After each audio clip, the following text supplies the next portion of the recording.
Assalamualaikum warahmatullahi wabarakatuh. Hai, aku Ratu. Kadang aku mikir, kenapa sih manusia itu selalu mencari? Kita mengejar kebahagiaan, kesuksesan, cinta, tapi seringkali tetap merasa kosong. Dari situ aku sadar, mungkin yang kita cari sebenarnya bukan barang, bukan tujuan besar, tapi makna hidup. Nah, di video ini aku mau berbagi refleksi tentang bagaimana agama membantu kita dalam pencarian eksistensial itu atau pencarian makna hidup. Najwa Shihab pernah menyampaikan bahwa kita tidak harus sempurna untuk bermakna. Kata-kata itu sederhana, tapi buatku ngena banget. Karena jujur aja sering banget aku merasa belum cukup. Dari situ aku belajar kalau makna hidup itu bukan soal menunjukkan kesempurnaan, tapi soal jujur sama diri sendiri. Gus Baha juga sering bilang bahwa iman itu bukan hanya ritual, tapi cara kita memahami hidup dengan hati yang tenang. Bahwa dalam ketidakpastian pun agama memberi tempat untuk pulang.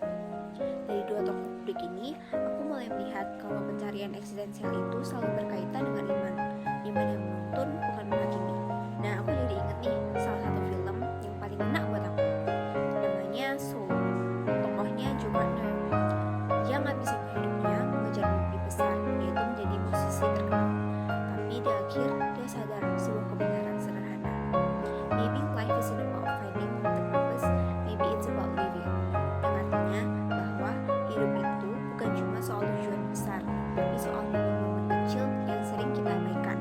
Dalam adegan konflik, Joy menyadari bahwa hidup itu terjadi bukan nanti, tapi setiap hari. Saat sarapan, ngobrol sama temen, melihat langit senja.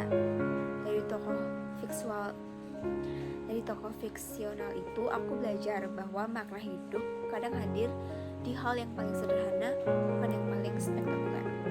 Dalai Lama, seorang tokoh dari tradisi yang berbeda, pernah berkata, "Our prime purpose in this life is to help others, and if you can help them, at least don't hurt them." Yang artinya bahwa tujuan utama hidup adalah membantu orang lain, dan kalau tidak bisa membantu, setidaknya jangan menyakiti. Menariknya, ajaran ini mirip dengan banyak nilai di agama lain, termasuk Islam, bahwa manusia yang paling baik adalah yang paling bermanfaat bagi sesamanya.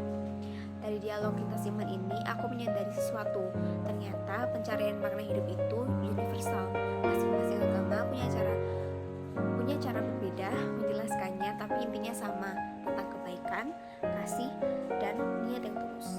Aku juga terinspirasi dari beberapa lagu BTS yang sering banget aku dengerin, dan BTS itu sering banget membahas tentang perjalanan menemukan diri. Nah, salah satu lagunya itu mengingatkan bahwa langkah pertama untuk menemukan makna hidup adalah menerima diri sendiri, bahkan bagian yang tidak kita sukai. Pesan itu membuatku sadar bahwa perjalanan eksistensial itu dimulai dari hati yang berani jujur. Ada juga lagu mereka yang seakan-akan bilang kalau hidup akan tetap berjalan meskipun kita tidak punya semua jawaban hari ini. Buatku itu sangat menenangkan. Sebenarnya nggak apa-apa kok kalau misalkan kita tuh masih bingung, masih mencari, masih tersesat, karena itu bagian dari proses menjadi manusia. Dan ada satu lagu yang pesannya indah banget. Setiap orang punya cahaya dan kisahnya sendiri. Pesan itu membuatku berhenti membandingkan diri dengan orang lain. Dan dari BTS aku belajar bahwa makna hidup itu bukan sesuatu yang harus ditemukan sekaligus. Kadang yang muncul pelan-pelan seiring kita memahami diri sendiri. Nah, dari semua dialog yang aku tadi jelasin, dari tokoh publik, tokoh fiksional, tokoh lintas iman, sampai pesan dari lagu BTS, aku belajar bahwa agama bukan hanya kumpulan aturan, tapi jalan untuk memahami diri sendiri. Pencarian eksistensial bukan tujuan akhir, tapi perjalanan seumur hidup. Kita mungkin tidak akan pernah menemukan semua jawabannya, tapi selama kita terus hidup, berbuat baik, dan mengenali diri sendiri, disitulah makna itu perlahan-lahan muncul. Terima kasih sudah menonton. Aku Ratu, dan ini adalah refleksi kecilku tentang makna hidup.